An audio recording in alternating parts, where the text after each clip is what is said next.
ஒரு தன்ன நன்னே தான நன்னே தான நன்னே நானே தனதானே நன்னே நானே தனதானே தானே தானே நன்னே நானே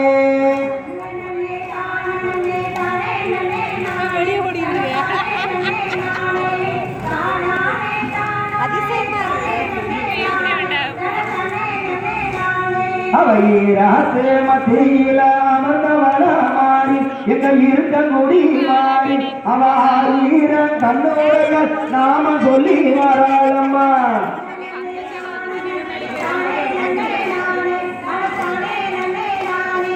சரீர பட்டுடுத்தி வராளம்மா தேவி எங்க உச்சினி மகன் தேவி அவீர நாமம் கொண்டு வராளம்மா காளியம்மா